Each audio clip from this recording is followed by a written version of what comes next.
Bullseye with Jesse Thorn is a production of MaximumFun.org and is distributed by NPR.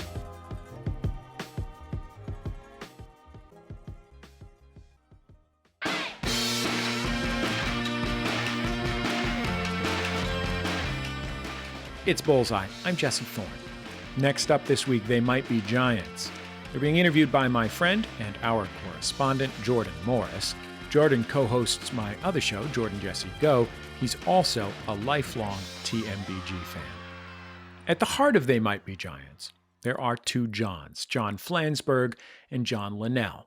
The two singer-songwriters have been writing and recording together since 1982. They're in their 40th year. 40. In that time, the band has released 22 albums, won 2 Grammys, and have cultivated a fan base that is passionate, fun-loving, and yes, a little nerdy. They released the first ever download-only record. They ran a hotline where fans could call to hear demos of songs they were working on. Their newest project, Book, is a book, and it's also a record called Book. They Might Be Giants' sound can be a little hard to pinpoint.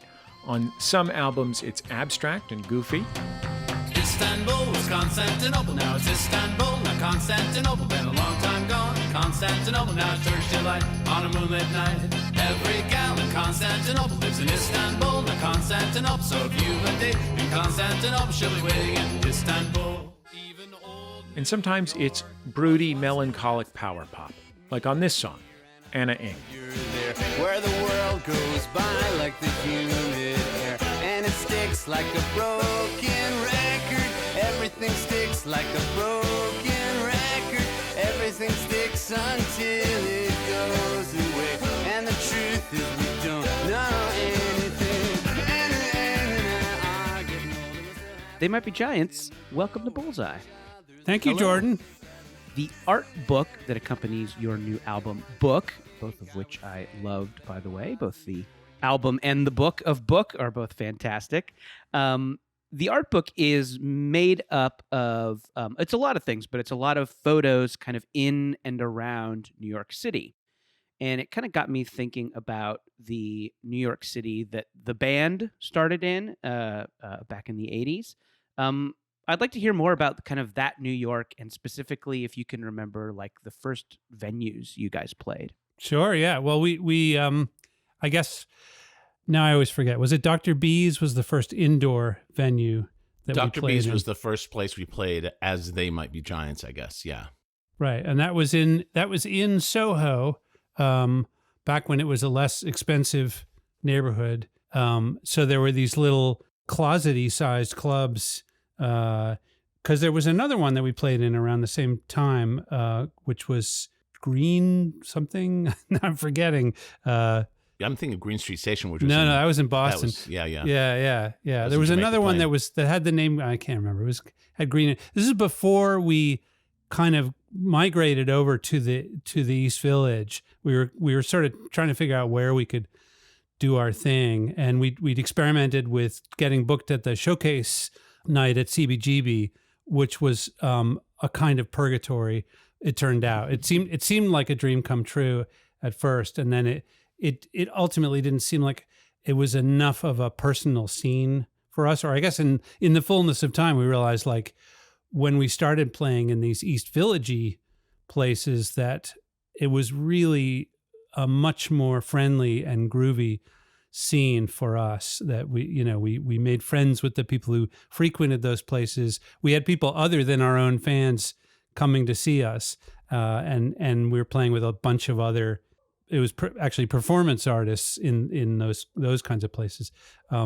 So the thing with Dr. B's was we just send out invitations, and people who we knew came to see us, and nobody else who was there, who happened to be in there, was particularly interested in what we were doing, and it just felt a little bit weird and alien, and we were not very confident in what we were doing.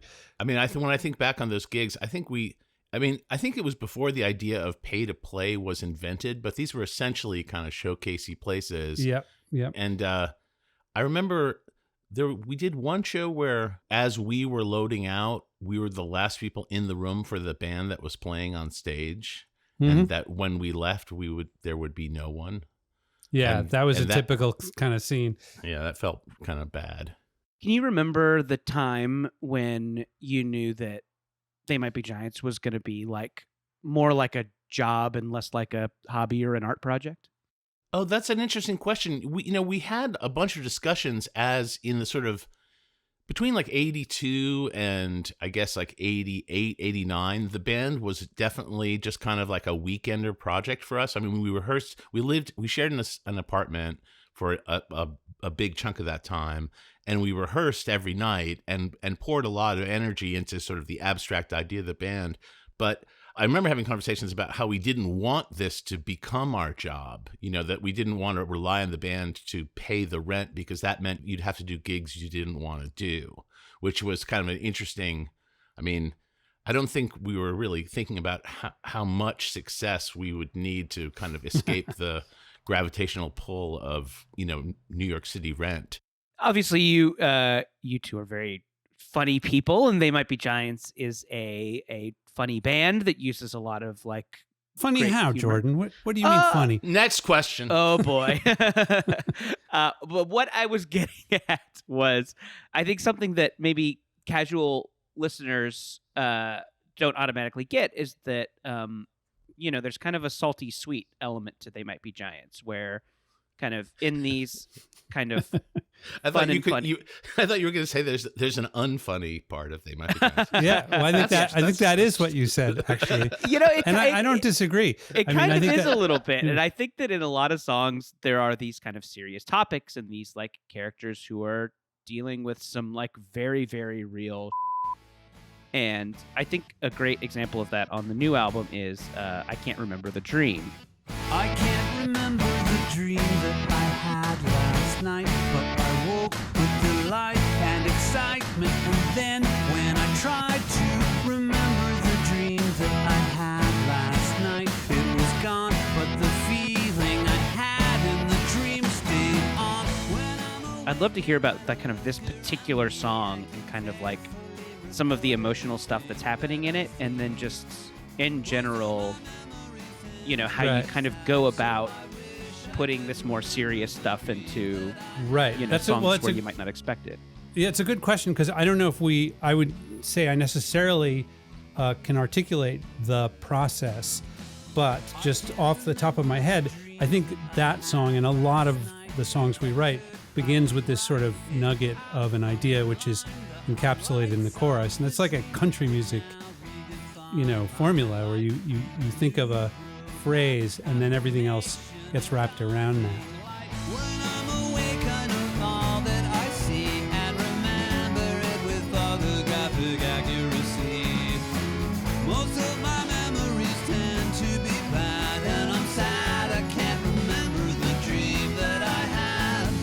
Why can't I remember it when I can't? So in this case, it's like, what does that mean? I can't remember the dream, and it's obviously whatever it was. It left me feeling like it's better than my real life. That's the entire concept. And then maybe from that, you can choose to dial up the bleakness of the narrative.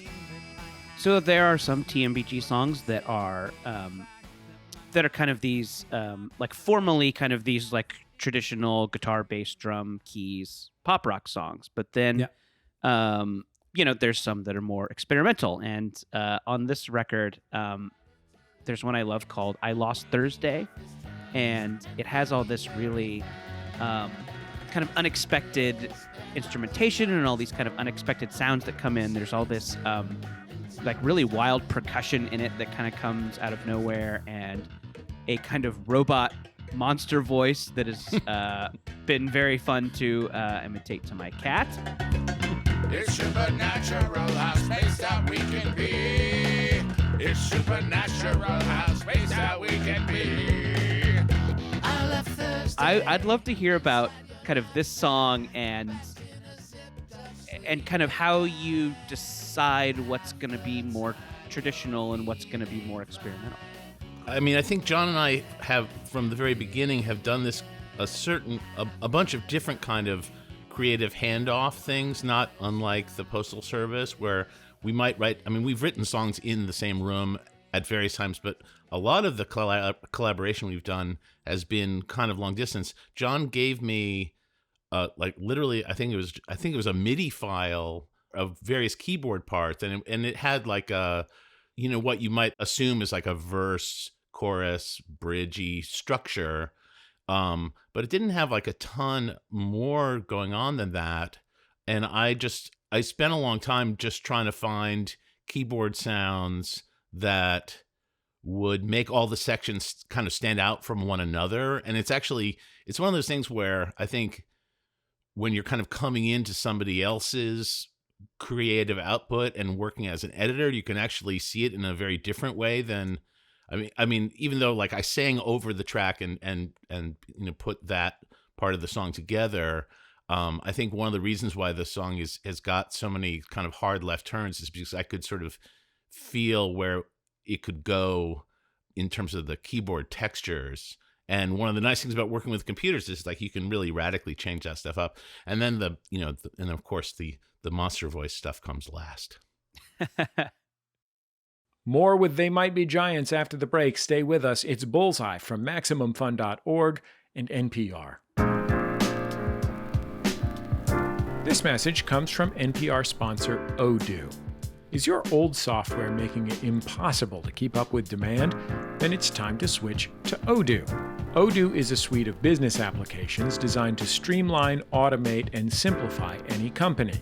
Odoo has apps for everything: CRM, inventory, manufacturing, sales, accounting, you name it, Odoo's got you covered. So stop wasting time and start getting stuff done with Odoo. For a free trial, go to odoo.com/bullseye.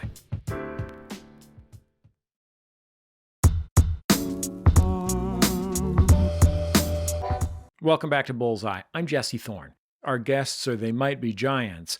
The Grammy Award-winning duo of John Flansburgh and John Linnell have just recorded their 23rd album. It's called Book. The album also comes with a 144-page book, also called Book. Book, the book, features original photography from New York photographer Brian Karlsson and lyrics from the band. Interviewing They Might Be Giants is Bullseye correspondent Jordan Morris. Let's get back into their conversation.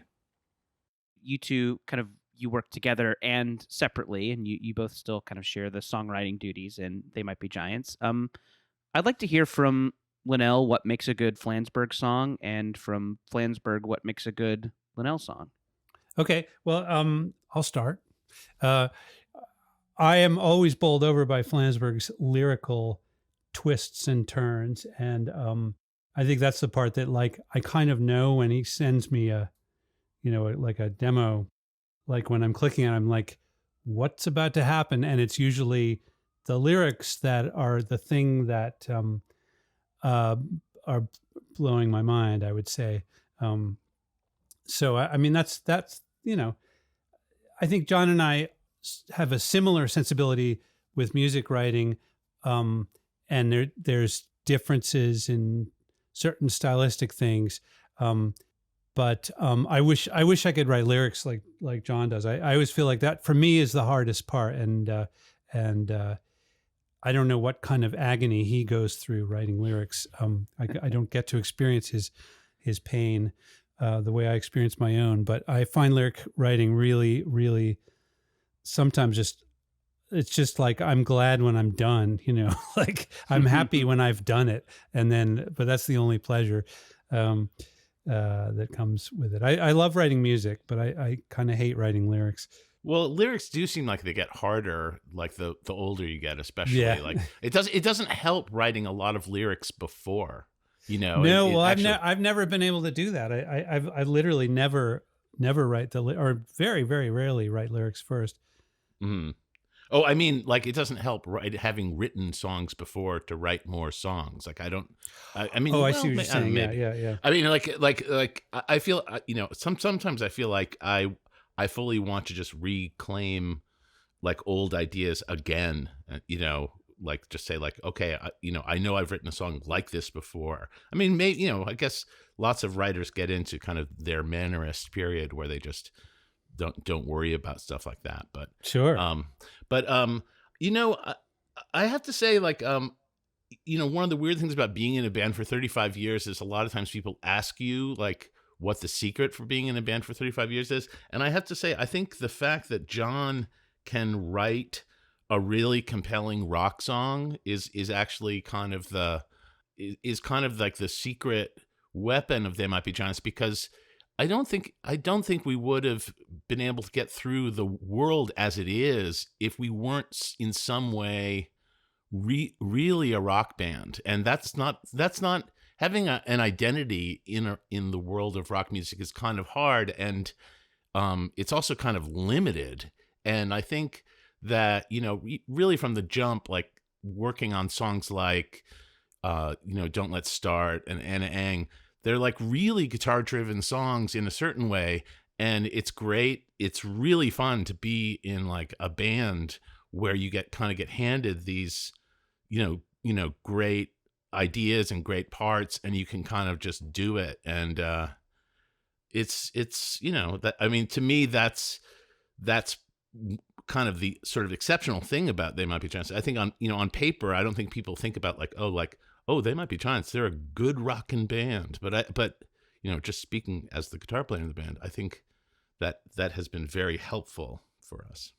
Yeah, I think that is a thing that our live audience would probably chime in with, because generally that's kind of the vibe of like, I don't even completely recognize us in the descriptions of our live shows that we hear from the audience, which is they're saying like, yeah, they really rock the place. I'm like, wow, I never even consider rocking a place. Like that's obviously there's somebody is feeling it, but to me it's like, I don't even know how to describe the process exactly, but it's great. It's obviously why people come to see us perform is partly like the actual live event. I guess what it is we're doing the live show over and over again. So I'm just kind of accustomed to that experience. And it doesn't seem that crazy. It seems normal. I would love to talk a little bit more about the book that accompanies the album book. The photos, the beautiful photos in book, are by a photographer named Brian Karlsson. I'd like to hear a little bit more about how you got in contact with him and why you thought his work was, something that would accompany your work. Well, one of the great things about like the last 10 or 15 years of being in They Might Be Giants is we've been collaborating really head on with this fellow named Paul Sayre, who's a very successful graphic designer, graphic artist. And he is really connected to that world of New York designers. And a friend of his is a photographer, I think teaches photography, and knew about Brian's work. Brian actually went to the Pratt Institute in Brooklyn, which is where I went to art school. And so we were looking at different portfolios, and the whole book project was really in collaboration with Paul as the designer, art director of the thing. And as we were talking about it, it sort of dawned on us that it would really be beautiful if we could find one photographer who could just had a big enough scope of work that it could support a whole folio of a book. And Brian's work is that, I mean, it's sort of a strange, it's a strange testament. The whole project is kind of a strange testament to the COVID moment and just long distance collaborations in general. I've still never met Brian, which is super weird. I've like FaceTimed with him, which is, interesting, but it's like, I feel strange talking about him because in some other essential way, I don't even know who he is, but I know his work really well now. And there was something about, street photography is always kind of interesting. It's a little bit voyeuristic in a way, but if it's done well, it doesn't feel like exploitation. And I think the fact is, like, the truth about They Might Be Giants, as like, you know, the way we approach what we're doing, I think in general, is like there's a lot of unreliable narrators. So like there's kind of a real overlap between the impulses of like street photography and the impulses in our songs. Like our songs are kind of, they're not first person singular songs. They're not diary entry songs. They're not like about our personal emotional revelations. They're really about characters.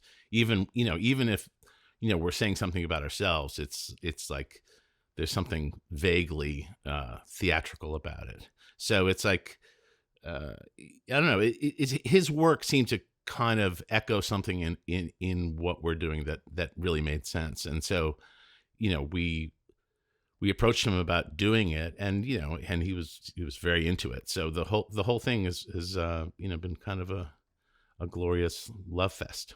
Miracle. In next year, in 2022, you guys have a tour planned after some time of not being on tour.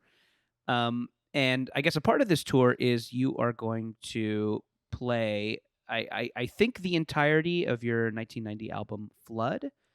Well, it was this weird thing happened, which is that there was an interval of time when we were planning this tour where we were actually between albums. We had not finished the album that is coming out right now, but we were going to go back out on the road. So we were just thinking like, well, what can we do if we're not touring behind a new album? And we thought, oh, well, it's the 30th anniversary of Flood, and we'll just celebrate that, and that'll be a huge crowd pleaser anyway, so we'll just try that out. And of course, it was like a huge success. I mean, we've really avoided a lot of the sort of low-hanging fruit of being like a nostalgia, whatever you call it, like a legacy act, I guess is the term that people call it. But people have been doing this thing. We play full albums a lot of times when we're playing a second night in some city. So we've done lots of Flood shows before.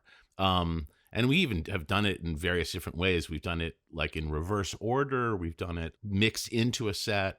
But that was for 2020, and it's been rescheduled three times now. So we're just rolling with the changes, man. What is it about Flood that you think makes it so special to people? Because I think it is a very special album to a lot of people. We've had to kind of consider this because obviously we like all our records, and I feel much closer to the stuff we've done in the last 30 years. But there is obviously something about Flood that really connected with people, and I think at that time what it seemed like was that we had fully, we'd had 2 indie albums up until that point, and we'd really kind of established what it is we were doing, and it was a kind of a more fleshed out, kind of high, I mean, I hate to say this, but kind of a high-end version of this indie thing that we've been doing. And we had this monster corporation promoting us for the first time. We were signed to Warner Elektra, and so we had all this international distribution and just this giant machine of a record company to promote this thing. So it was this confluence of everything. I think, and I hate to say this, but there is a thing about bands when they're starting out where they often have a kind of an initial explosion of creativity that it sort of ramps up, in our case, to the third album. There was a kind of a third album sort of focusing of everything that we were doing. We knew exactly what we wanted to do. It was, I mean, so in that sense, it was kind of this lucky confluence. And like I said, if I look at everything we've done up until now, to me, it's the work of like a much more juvenile couple of guys. So I can't completely identify with that album like the way I do with the last 10 years in particular, the stuff we've been doing, or I would say the last 20 years in a way. I feel like very much closer to that stuff. We've obviously we've lived a long time since we came out with Flood. But I remember the excitement of that time as well, and this sort of partly the excitement of having all all these resources that we hadn't fully had up until then. We were able to record in a fancier studio, and we weren't kind of cutting corners the way we had been doing economically up until then. We've got so much more to get into with They Might Be Giants. We kicked off the interview with a classic from the band, Anna Ing. When we come back from the break, have They Might Be Giants heard the crust punk ska version of that hit song? Well, we're going to play it for them. It's Bullseye from MaximumFun.org and NPR. Support for this podcast and the following message come from Airbnb. If you've ever thought about hosting, you might have a few questions. What's it like? Where do I store my stuff? Is hosting worth it? Now, with Ask a Superhost, you can get free one-on-one help from Airbnb's most experienced hosts. Whether you're curious how to get started or just wondering if it's right for you, you can now ask someone who's already hosting. Learn more at airbnb.com/askasuperhost.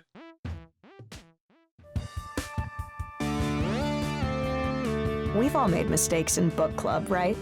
You drink a little too much, you don't actually read the book, and if you're under the bubble in Fairhaven, your individual will get subsumed by the collective. Hey, maybe I just let him go and whip us up some guac. We do not require guac.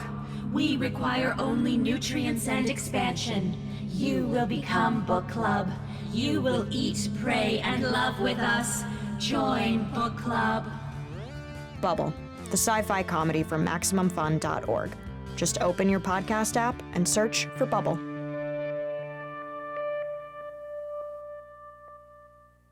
This is Bullseye. I'm Jesse Thorn.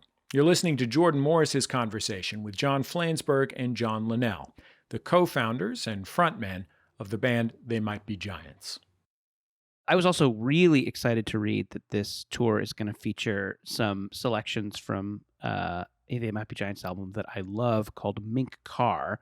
Oh, that's nice. Thank you. And it's described on the website as a lost album, and I had no idea that it had this history. I'd love to hear about what you're excited about playing off Mink Car and how it became a lost album. I just didn't know that.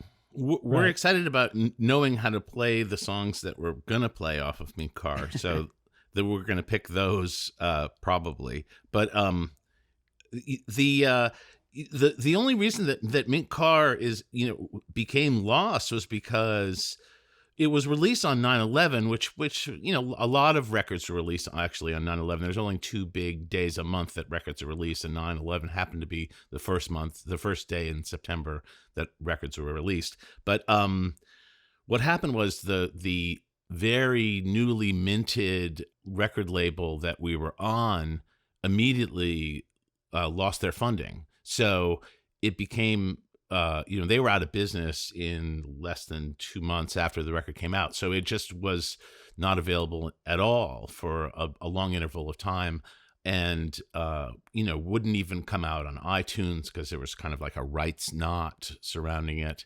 But what's weird is that in many ways, it was kind of designed to be this, pop juggernaut. We worked with, Adam Schlesinger from Fountains of Wayne on it. We worked with Clive Langer and Alan Stanley, the producers we worked on Flood with. So it was like a reunion of that. And it's, it's got a lot of, big peak moments. Like it's a very pop kind of front loaded album. But it just inadvertently kind of, fell to this other historic event.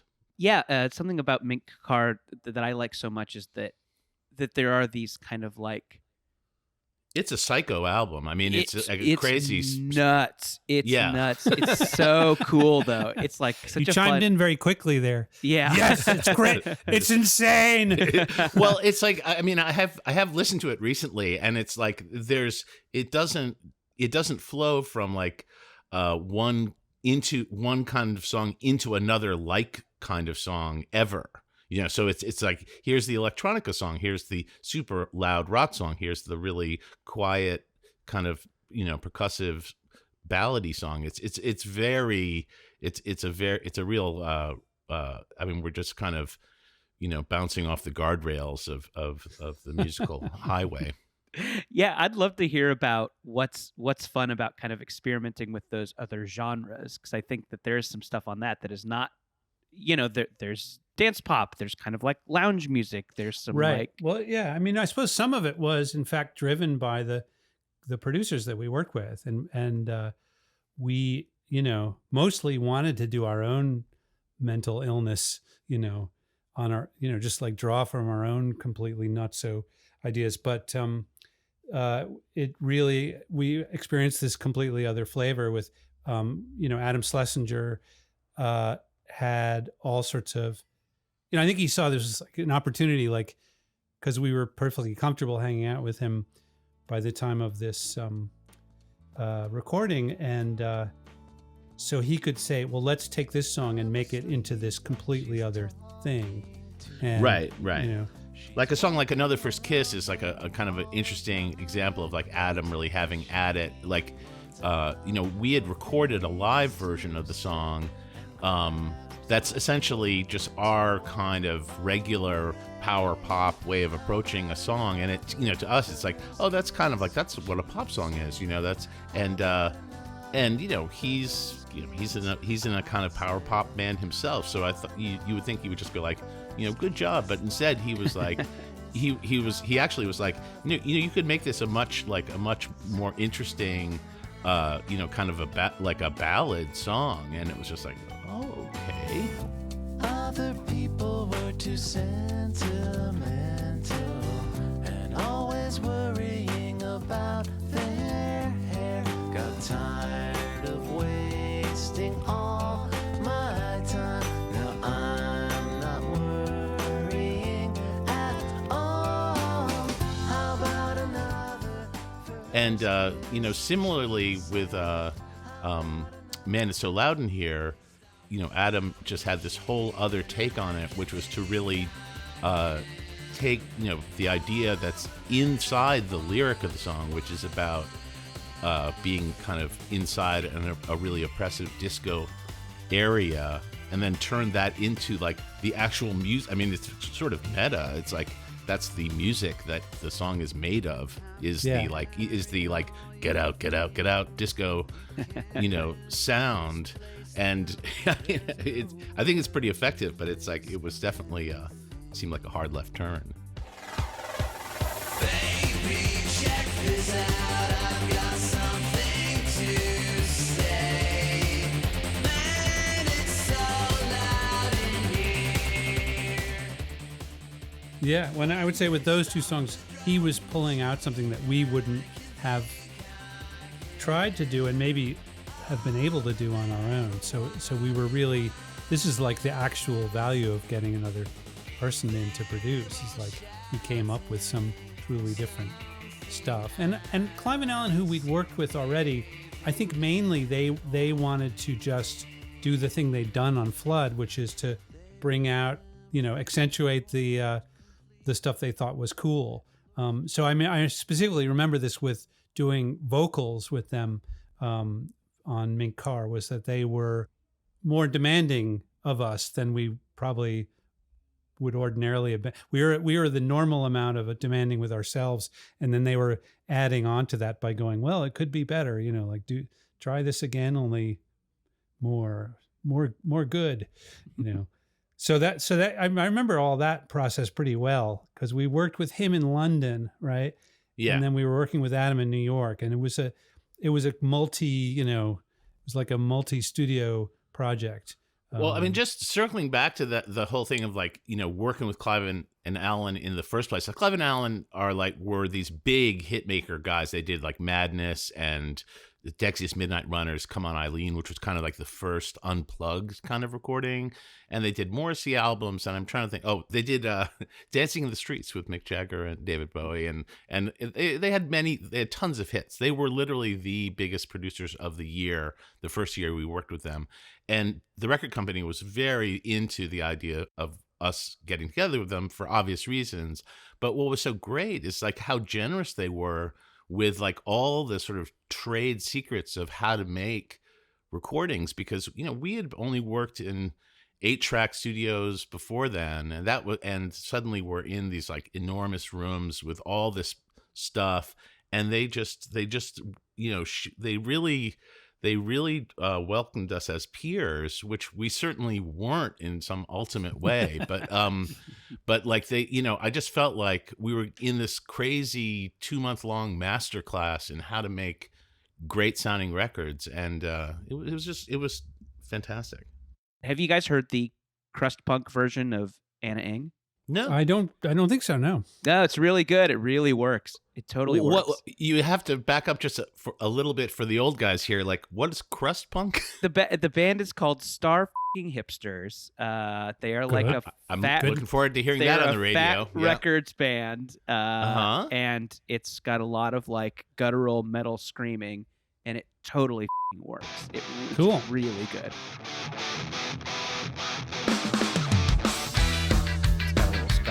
Too. Make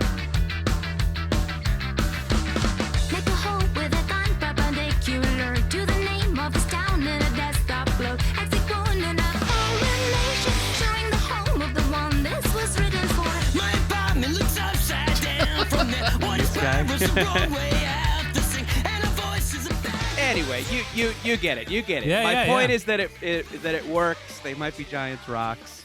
Anyway. Lovely. Yeah. They Might Be Giants. Thanks for hanging out with us on Bullseye. Thank you, Jordan. Thanks for having us. They Might Be Giants. Their newest project, Book, drops November 12th. You can get it on their website right now. We'll have a link to it on the Bullseye page at MaximumFun.org. Thanks to Jordan Morris for conducting the interview. Jordan is also the co-host of my comedy podcast and his, Jordan Jesse Go. Jordan is a comedy writer and an author. His latest book is a graphic novel called Bubble. It's a science fiction comedy where people get paid through an app to hunt monsters. It is funny, weird, and very brilliant, in my opinion. Not biased. If you have a sci-fi fan or a comedy fan in your family, consider your holiday shopping over.